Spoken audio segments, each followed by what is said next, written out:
Welcome to SAM Conversation, an online program of South Asia Monitor.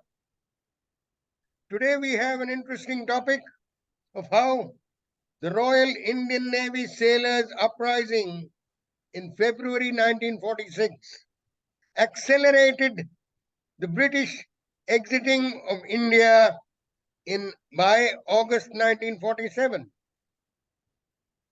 To throw light on this, it is our pleasure to welcome Brigadier Srikant Kesnur of the Indian Navy, a well-known historian who's doing a lot of work of unveiling naval history, which we all eagerly, looking at.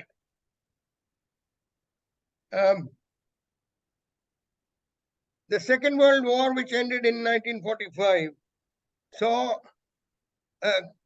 2.5 million Indian Armed Forces personnel being coming out as a war-winning factor, a major war-winning factor for the Allies.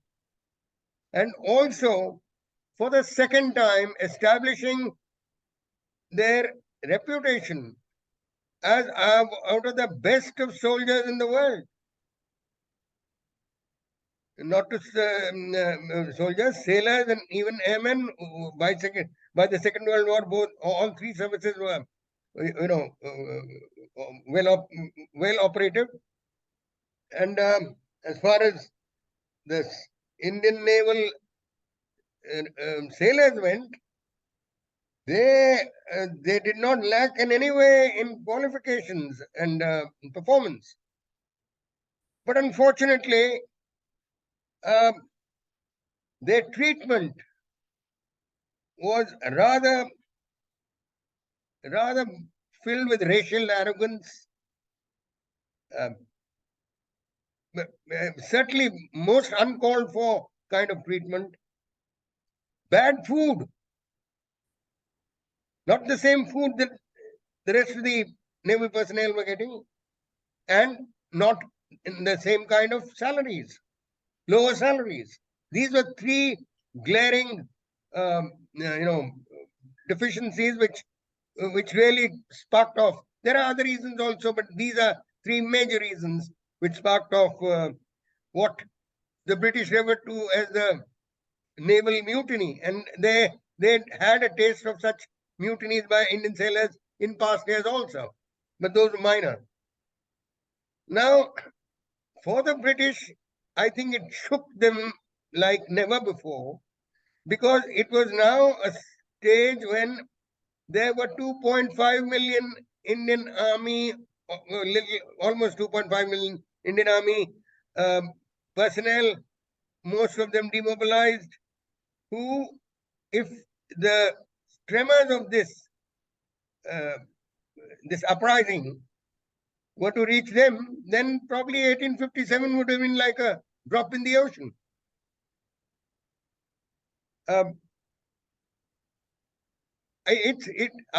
say it's most welcome that the cobwebs of history, India's history, pre and post independence, are finally getting cleaned up, and it was really heartening for a lot of us to hear some stories from the Navy about some of their personnel's great bravery, and this particular one, which was kept under wraps for very long. Over to Brigadier Srikant Kesnur. Thank you so much, sir. It's a pleasure. It's a pleasure being with South Asia Monitor. It's a pleasure being with you. I've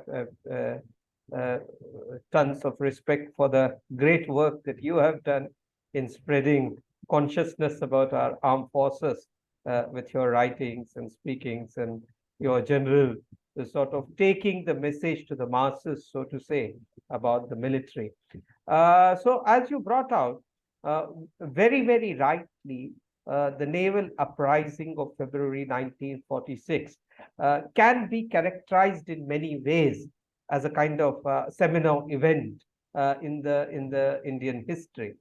And even more so now, viewed from the retrospective lens, it is coming to light. It is coming to light that it played a role possibly larger than what was originally envisaged or thought of.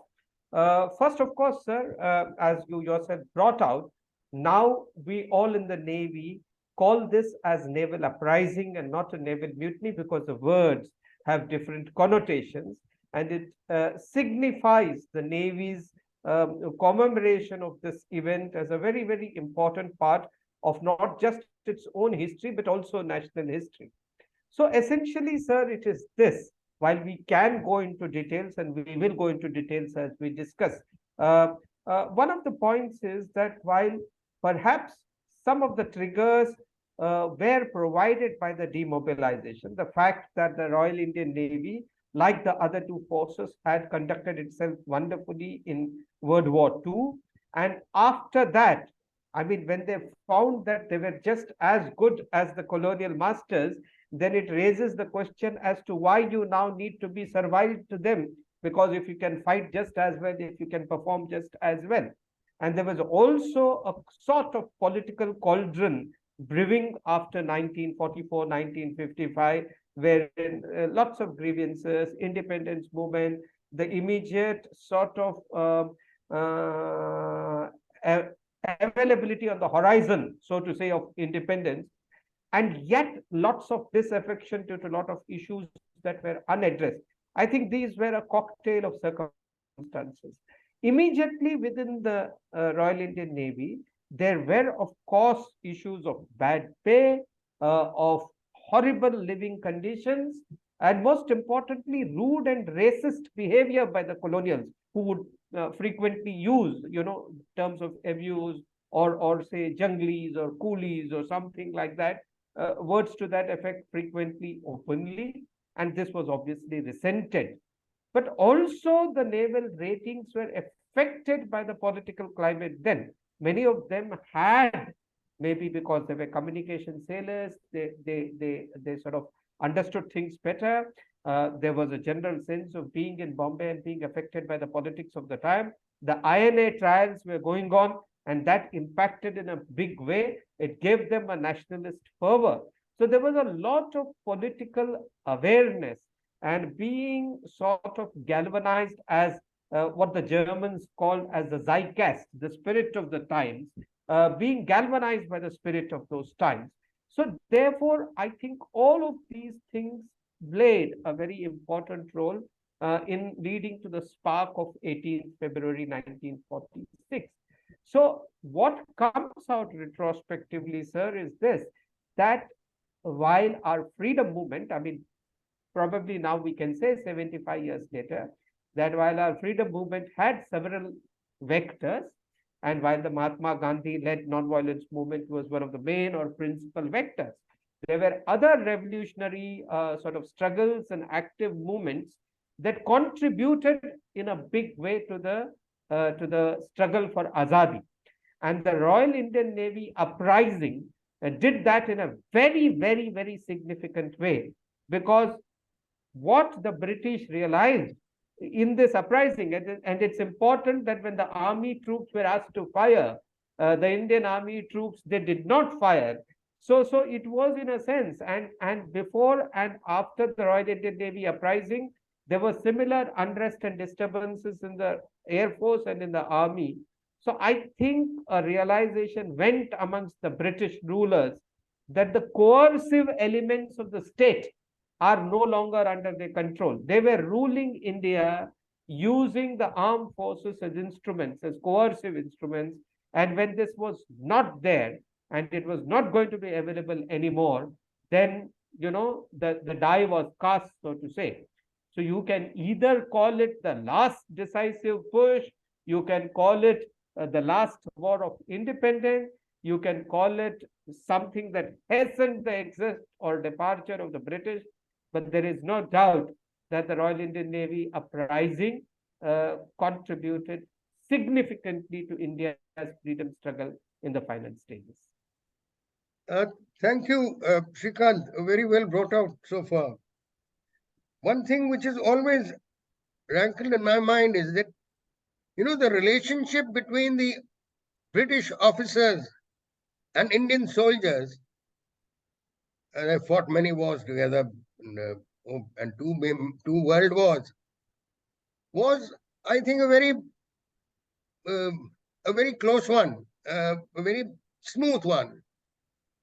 And it also, of course, tremendously helped the fighting efficiency. The end result. How is it that uh, the same British wearing the naval uniform, uh, who are not who did not have the same kind of attitude towards their subordinates as the British army officers did? Sir, I think you bring out a very, very important point here, and let me answer that in some detail. Obviously, what you say is right. The man-officer relationship that came through army was in several ways a close-knit one. I think, sir, some of the fundamental differences that happened between the growth of the army and navy was this, that the British, for their colonial enterprise, always needed the Indian army.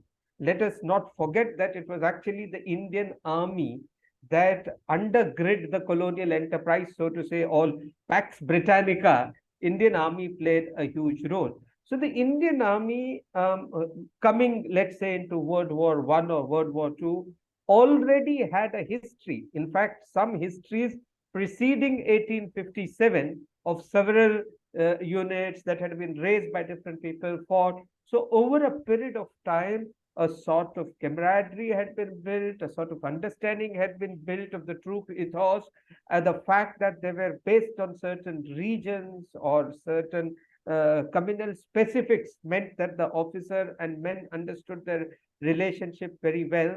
And this had stabilized by the time the dawn of the 20th century happened. And therefore, in World War One and Two, the Indian Army was able to give such a splendid performance. So there is no doubting that. But unlike the Indian Army, which was huge, as you brought out, you're talking of 2.5 million at the end of World War Two. The British were very careful that the Indian Navy, the Royal Indian Navy, or earlier the Royal Indian Marine. Let us not forget that Royal Indian Navy was raised only in 1934. The Royal Indian Marine before that, they were very small services because they were always conscious of the fact that their global interest would be guarded by the Royal Navy, their own Navy, and not any Indian version of the Navy, because they were also conscious that one day when independence comes, it is the navies that are expeditionary, it is navies that are agents of power projection, that it is the navy that is used as a vector for global ambition. So, in other words, the British were very, very smart in ensuring that the Indian army was big and professional and had a big history with elements that you brought out. But the Indian Navy was a very small coastal defense force. Now, in addition, this force which was raised, sir, can you imagine? In 1939 or 36, it had 2,000 people only, officers, men, less than 2,000.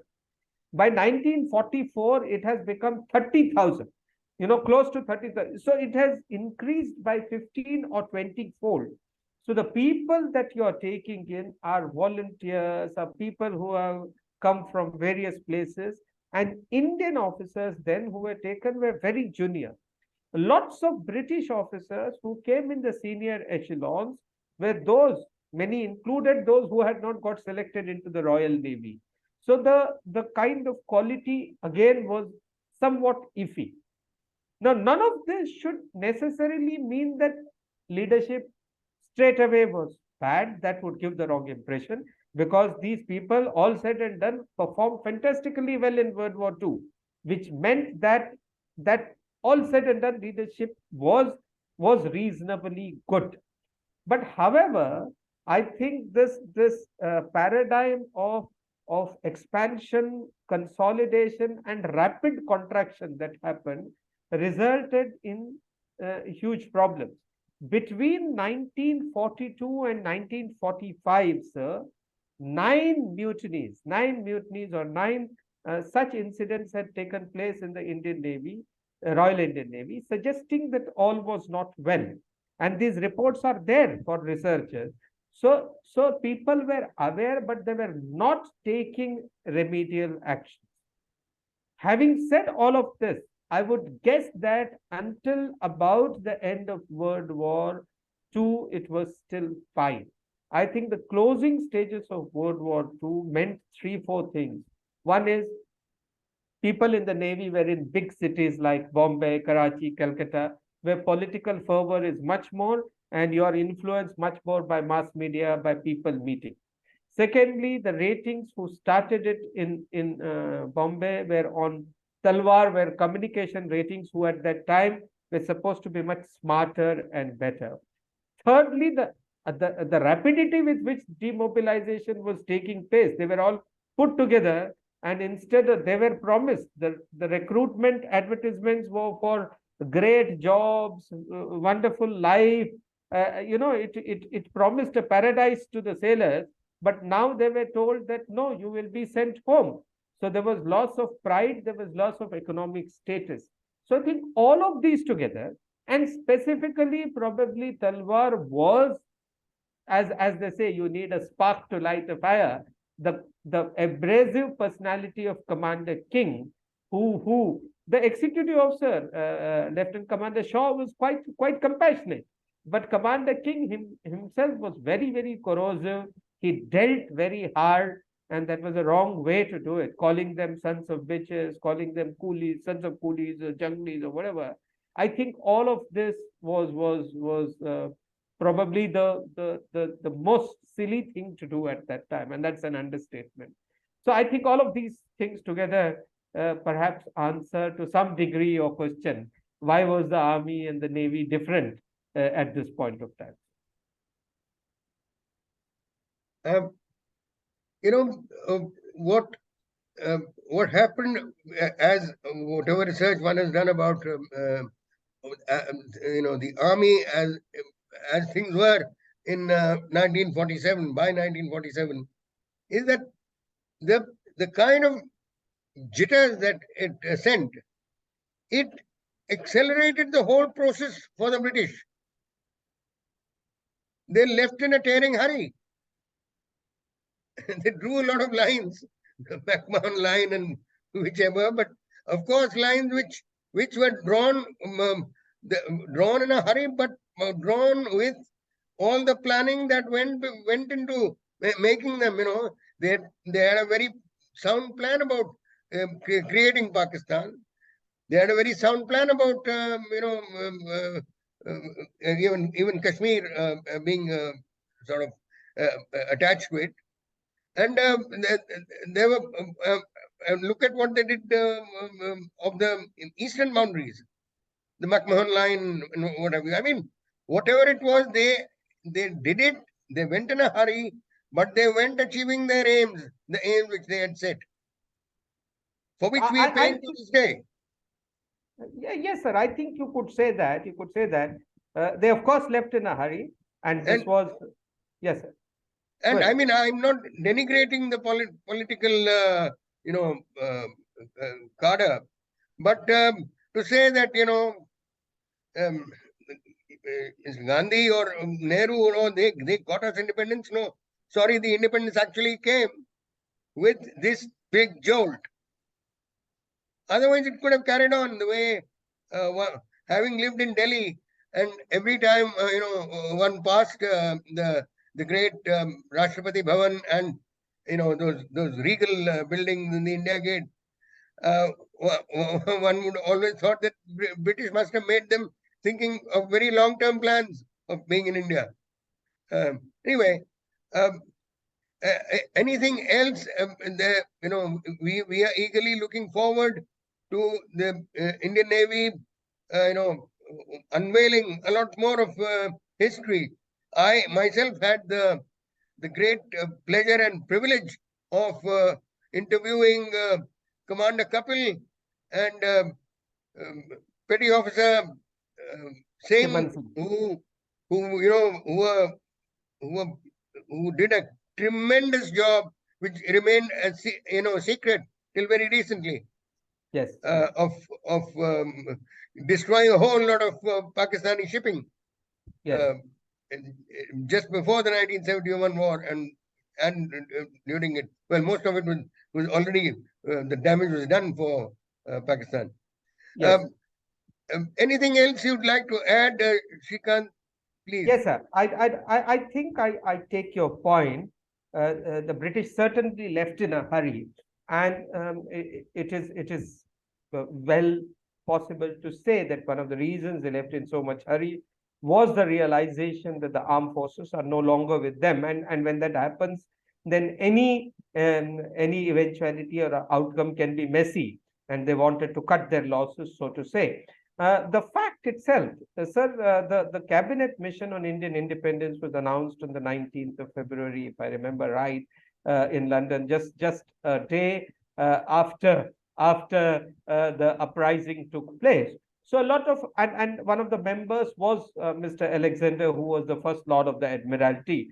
So there are lots of people who speculate or who correlate and say that the cabinet mission for independence was precipitated by the naval uprising.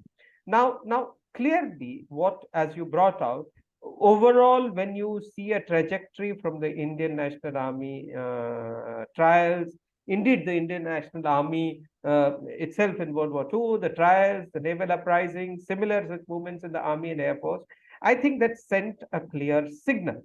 Now, how much owes to the other non-violent movement, how much owes to this? I'm not an expert in that, so I'd not like to comment on that. No, I that's believe fine. all of them contributed. But to some extent, Clement Attlee in 1956, in a visit to Calcutta, actually said that it was the INA revolt and the Indian naval uprising, he called it the mutiny, which were the factors that affected most in their decision making and not so much the Quit India movement.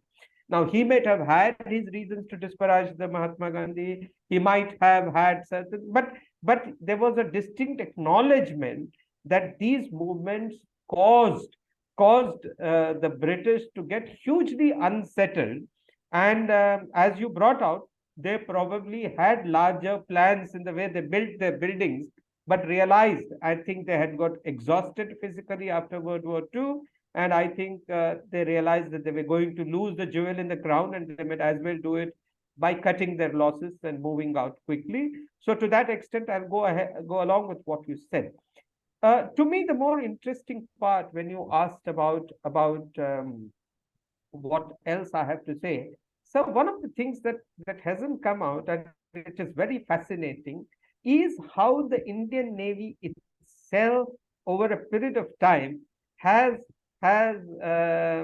sort of given the uprising its place.